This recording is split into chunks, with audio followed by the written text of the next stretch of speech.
Husband आ wife भितर understanding रहिबा बहुत important. Both partner बहुत दायित्व थाए। जेमती कि हजबैंड ड्यूटी को जिबे, ता सहित घरर सब सुविधा असुविधा बुझिबे एंड वाइफ रो केयर नेबे। आ वाइफ रो भी दायित्व बहुत थाए। जेमती कि से भी ड्यूटी को जिबे, घरे खाइबा बनेबे, घरर बाकी काम करिबे एंड हजबैंड कर केयर नेबे। आजिकालीर दुनिया रे हजबैंड एंड वाइफ दुई जन टंका अर्जन करूचंती, दुई जन इंडिपेंडेंट रहुचंती।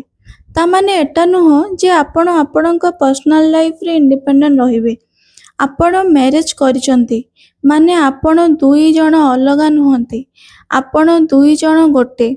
आपण गोटे टीम हिसाब रे रहिबा जरूरी। आपण दुई जन आपणक फैमिली माने हजबैंड वाइफ कर माँ बापा को एंड वाइफ हजबैंड कर माँ बापा को निज माँ बापा हिसाब रे भाबिकी सेतिकी रेस्पेक्ट देबो। देन आपण आपणकर पार्टनर सहित बॉन्डिंग बहुत भल रहइबो। गोटे खुशी परिवार पई हजबैंड एंड वाइफ भितरे बॉन्डिंग भल रहइबा बहुत जरूरी। जदि हजबैंड वाइफ रो फीलिंग्स एंड पेन को बुझिबो, आउ जदि वाइफ हजबैंड रो स्ट्रगल एंड फीलिंग्स को बुझिबो एंड दुई जन को तांकर सिचुएशन रे सपोर्ट करिवे, देन सेमाने बहुत खुशी रे रहिबे। आउ एमिति घरे जो भी छुआ जन्म नब कि जो भी छुआ जन्म नहीं थाए, से बड़ हेई कि गोटे बहुत भल मनीष हेई थाए।